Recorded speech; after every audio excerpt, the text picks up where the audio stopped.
Hello दोस्तों, नमस्कार। स्वागत है आपका एक और नई वीडियो में। तो दोस्तों, आज का टॉपिक है एसएसजीडी भर्ती को लेकर। तो दोस्तों, इस बार एसएसजीडी ने अपने एग्जामिनेशन में जो बदलाव किए हैं हम उस पर बात करेंगे। और और भी जो इससे रिलेटेड जो भी आपके डाउट्स होते हैं, जैसे हमें जो डॉक्यूमेंट बनाने होते हैं, जैसे कास्ट सर्टिफिकेट हमें यहाँ पर सेंटर का चाहिए होता है। और अगर हमें हाइट या चेस्ट में छूट चाहिए तो उसके लिए हम किस तरह से डॉक्यूमेंट बना सकते हैं, उसकी पूरी प्रोसेस मैं आपको बताऊंगा। और उसका जो फॉर्मेट है उस पर भी हम इस पर बात करेंगे। तो चलिए दोस्तों, वीडियो को स्टार्ट करते हैं। तो सबसे पहले अगर हम बात करें दोस्तों, इसके जो ऑनलाइन फॉर्म है वो 10 अक्टूबर से बनने स्टार्ट हो गए हैं और 30 नवंबर इसकी लास्ट डेट है 2022 में। उसके बाद इसका जो फीस पेमेंट, जैसे जनरल वालों के लिए 100 रुपये इनको पे करने होते हैं, ओबीसी वालों को भी। तो इसको पे करने की जो लास्ट डेट है वो है 1 दिसंबर। और एग्ज़ामिनेशन जो आपका होगा वो जनवरी 2023 में होगा, ठीक है, जो कंप्यूटर बेस्ड एग्ज़ाम होता है। उसके बाद अगर हम बात करें यहाँ पे, तो सबसे मेन है यहाँ पे, देखो नंबर ऑफ़ वैकेंसीज़ काफ़ी कम है, 24,369 है ऑल ओवर इंडिया के लिए। तो पिछली बार भी कमी थी और इस बार भी कमी आई है, तो कंपटीशन थोड़ा हाई रहने वाला है। उसके बाद अगर हम बात करें एज लिमिट की, तो दोस्तों 18 से 23 यहाँ पर एज लिमिट रखी गई है। और यहाँ पर आपका जो जन्म है वो 2 जनवरी 2000 और 1 जनवरी 2005 के बीच में होना चाहिए। उसके बाद अगर हम बात करें, इस बार कोविड पैंडमिक की वजह से 3 साल की छूट दी जा रही है हर कैटेगरी में, ठीक है ना। अदरवाइज़ जैसे SC ST वालों को 5 साल की छूट मिलती है, ओबीसी वालों को 3 की मिलती है और एक्स सर्विसमैन को 3 साल की मिलती है। और ऐसे विक्टिम्स के चिल्ड्रन जो 1984 और 2002 गुजरात दंगों में जो मारे गए हैं उनके 5 साल की छूट मिलती है। रिजर्व में रिजर्व में ज़्यादा है, अनरिजर्व्ड कैटेगरी में 5 साल की छूट है, ओबीसी में 8 साल की और SC ST में 10 साल की छूट मिलती है। अदरवाइज़ 3 साल का रिलैक्सेशन हर कैटेगरी में दिया जा रहा है, चाहे वो जनरल हो, SC OBC, सब में, कोविड पेंडेमिक की वजह से। तो ये भी ऐसा ही है, काफ़ी लोगों को इसमें मौका मिलेगा। उसके बाद अगर हम बात करें और नीचे चलते हैं, देखो यहाँ पे process of certification and format of certificates ये आपको प्रोवाइड कराऊंगा और इस पे भी हम बात करेंगे अभी कि आपको कैसे सर्टिफिकेट बनाने हैं अपने। एजुकेशन क्वालिफिकेशन आपको पता है दोस्तों, 10th पास होनी चाहिए। उसके बाद अगर हम बात करें, यहाँ पे देखो NCC सीट सर्टिफिकेट में 5% मार्क्स मिलते हैं, 5% of maximum marks of the examination. और NCC B सर्टिफिकेट में 3% of the maximum marks of the examination, इसमें 3% है। और A सर्टिफिकेट में 2%। ये कैसे मिलता है, जैसे फॉर एग्जांपल हमारा 100 नंबर का पेपर है, तो 5%, 100 का 5% हो गया 5, यानी आपको 5 नंबर 100 वाले एग्ज़ाम में एक्स्ट्रा मिलेंगे, ठीक है। तो इस तरह से मिलेगा। उसके बाद लेकिन इस बार इन्होंने काफ़ी चेंजेस किए हैं एग्ज़ाम में। फ़ीस पेबल 100 रुपये है यहाँ पे, और जो रिज़र्व कैटेगरी हैं उनके लिए नहीं है। यहाँ पे हमारे पास क्या है, सेंटर ऑफ एग्ज़ामिनेशन की डिटेल दी गई है, तो इसको भी हम स्किप करते हैं।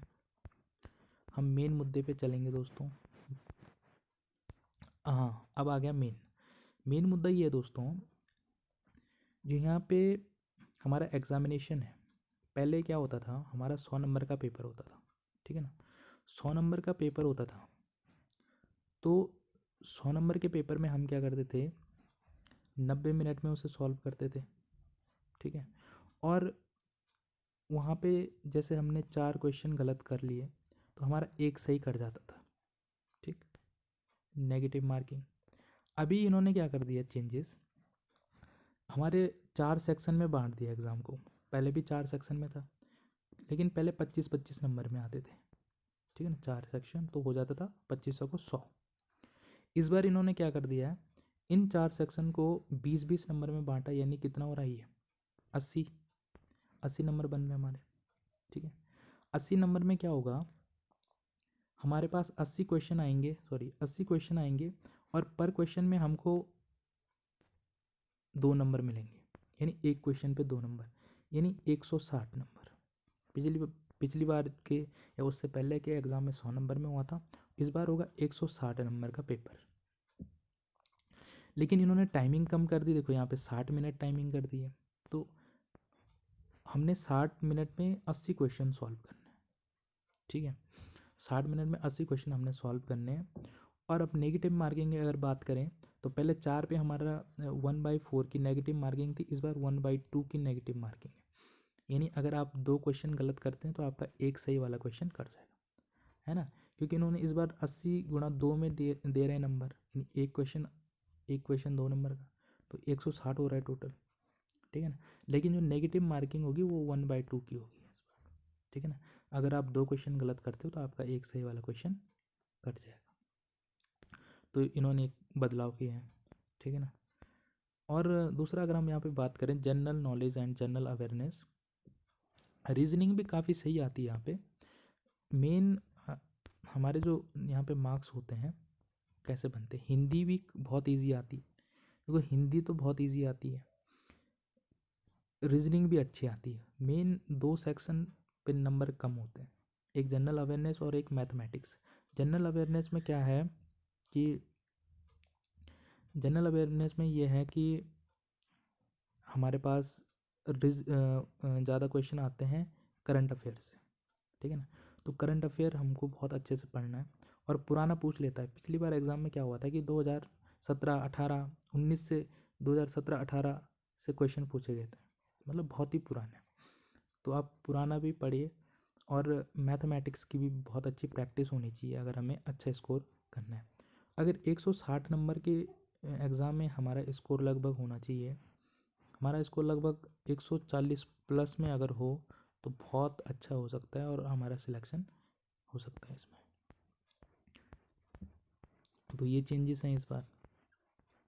उसके बाद जैसे ही हम यहाँ पे आपको पता है, जैसे ही हम अपना रिटन एग्ज़ाम क्लियर करते हैं उसके बाद हमारा फिज़िकल एग्ज़ाम।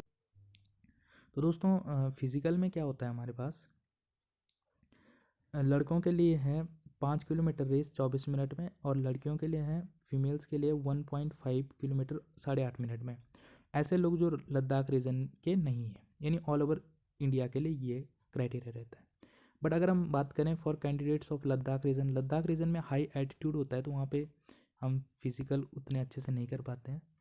तो हाई एल्टीट्यूड की वजह से वहाँ पे मेल्स के लिए 1.6 किलोमीटर है 6.5 मिनट में, और फीमेल्स के लिए 800 मीटर है 4 मिनट में। हाइट की अगर हम बात करें तो नॉर्मली जो हाइट होती है हमारे पास वो रखी जाती है 170 मेल्स के लिए और 157 फीमेल्स के लिए।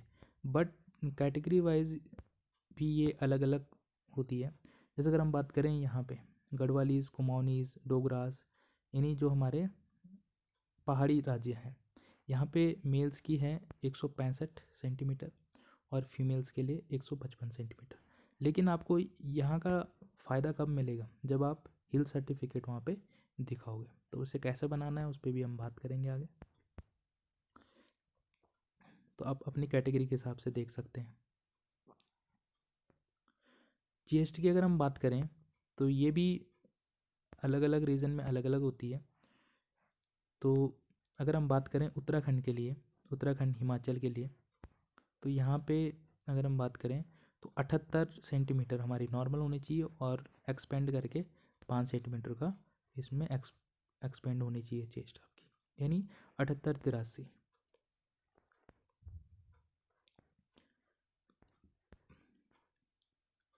फीमेल्स के लिए ये नहीं होता है। उसके बाद अगर हम बात करें फिज़िकल भी इसका काफ़ी नॉर्मल है, ऐसी कोई दिक्कत नहीं है। उसके बाद फिज़िकल अगर आप फिट हो जाते हैं तो उसके बाद आप मेडिकल में चले जाएंगे, और मेडिकल के बाद आप सिलेक्शन प्रोसेस में आपकी अगर मेरिट लगती है अच्छे मार्क्स में तो आपका सिलेक्शन हो सकता है। ऐसा ज़रूरी नहीं है कि अगर आपने फ़िज़िकल भी पास कर लिया, मेडिकल भी कर लिया, फिज़िकल भी कर लिया, रिटर्न भी, मेडिकल सब कर लिया, लेकिन फाइनल मेरिट में नाम आ भी सकता नहीं भी आ सकता, वो डिपेंड करता है नंबर ऑफ़ वैकेंसीज़ पे। और नंबर ऑफ़ वैकेंसीज़ घट भी सकती हैं, बढ़ भी सकती हैं, है ना। यूआर के लिए देखिए 30% मार्क्स लाना ज़रूरी है। ओबीसी के लिए और ईडब्ल्यूएस के लिए 25%, अदर के लिए 20%, ठीक है ना। ये कैसे, ये हमारे रिटर्न में हमारे इतने मार्क्स होने चाहिए।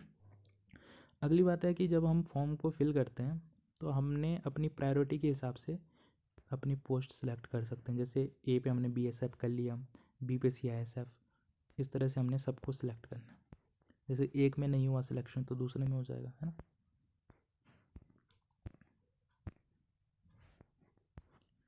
उसके बाद अगर हम बात करें अभी इम्पोर्टेंट चीज़ की,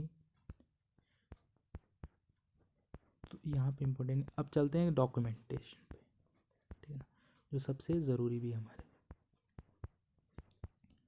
तो देखिए डॉक्यूमेंट कैसे बनाते हैं उस पर बात करेंगे हम।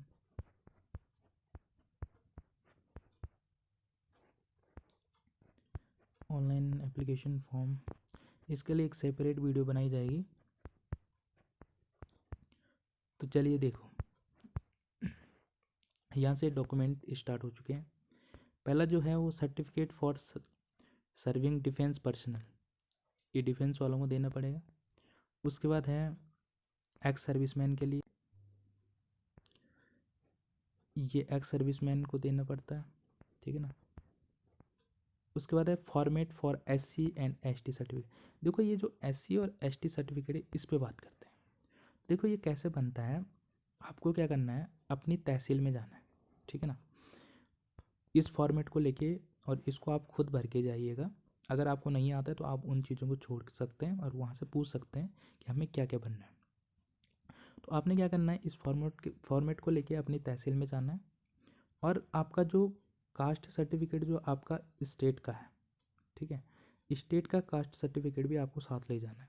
प्लस आपके पास आईडी प्रूफ भी होना चाहिए, जैसे आधार कार्ड, ठीक है। आधार कार्ड, कास्ट सर्टिफिकेट और प्लस ये फॉर्मेट आपको लेके तहसील में जाना है। आपने वहाँ पे ये बोलना है कि मुझे अपना कास्ट सर्टिफिकेट बनवाना है एसएससी जीडी भर्ती के लिए, और इसमें क्या क्या चाहिए, आपका सिग्नेचर और स्टैम्प चाहिए, ठीक है ना। तो उसके बाद वो यहाँ पे इसको फिल करेंगे, यहाँ पे सिग्नेचर वगैरह करके और सील के साथ आपको दे देंगे, ठीक है ना। तो बहुत इजी होता है बनाना इसे। अब देखो इसे बनाने के कई तरीके हैं। अब देखो इसे कौन कौन बना सकता है, ठीक है ना, कौन कौन इसे बना सकता है। देखो यहाँ पे डिस्ट्रिक्ट मजिस्ट्रेट, आप डीएम से भी बना सकते हैं, ठीक है ना। लेकिन क्या होता है कि ज़्यादातर तहसील दूर होती है पहाड़ी राज्यों में। डिस्ट्रिक्ट मजिस्ट्रेट, कलेक्टर, यहाँ पे जो सबसे नीचे जो है वो है एग्जीक्यूटिव मजिस्ट्रेट, यहाँ पे, ठीक है ना। तो आप इसे तहसीलदार से भी बना सकते हैं, ठीक है। तो यहाँ पे देखो, यहाँ पे लिखा हुआ revenue officers not below the rank of tehsildar, tehsildar से नीचे की रैंक वाला ऑफिस वाला नहीं बना सकता है। तो आप तहसील में जाके इसे बना सकते हैं, ठीक है ना, डायरेक्ट तहसील से बना सकते हैं। उसके बाद ये ओबीसी के लिए, उसके बाद है यहाँ पे ये ईडब्ल्यूएस के लिए, ठीक है ना। तो आप तहसील में जाके बना सकते हैं। अगर आप डीएम से बना के लाते हैं तो वो भी सही है। अब देखिए यहाँ पे ये है हमारे पहाड़ी राज्यों के लिए जिन्हें छूट चाहिए होती है, किस में,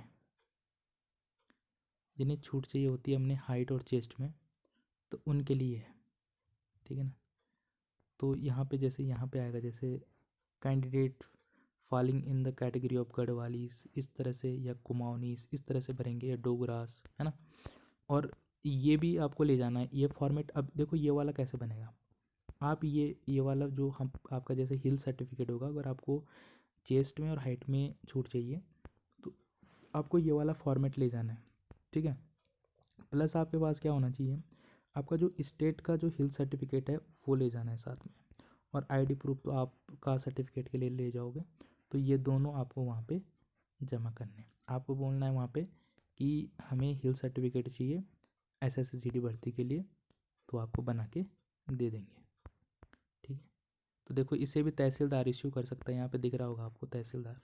तो दोनों चीज़ें आप तहसील से बना सकते हो और डीएम से भी बना सकते हो। देखो डीएम से बनाओगे वो भी अच्छा है, तहसीलदार से भी बनाओगे तब भी चल जाएगा। और ये हमारे स्टेट कोड दे रखे हैं यहाँ पे। उसके बाद सबसे लास्ट में है रिफ्यूजीज ऑफ पाकिस्तान। देखो यहाँ पे जो पाकिस्तान के रिफ्यूजीज़ हैं, वेस्ट पाकिस्तान से जो इंडिया में आके रह रहे हैं, तो वो इसे बना सकते हैं नायब तहसीलदार से, ठीक है ना। तो वो इस डॉक्यूमेंट को नायब तहसीलदार से बना सकते हैं ये वाला। तो आपने जाना दोस्तों पूरा प्रोसेस किस तरह से हम अपने डॉक्यूमेंट्स को बना सकते हैं और क्या क्या इस नए एग्ज़ाम में होने वाला है। इसकी जो ऑनलाइन प्रोसेस है उसके लिए मैं एक सेपरेट वीडियो बना दूंगा।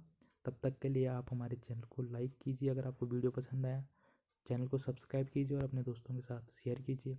Thank you so much.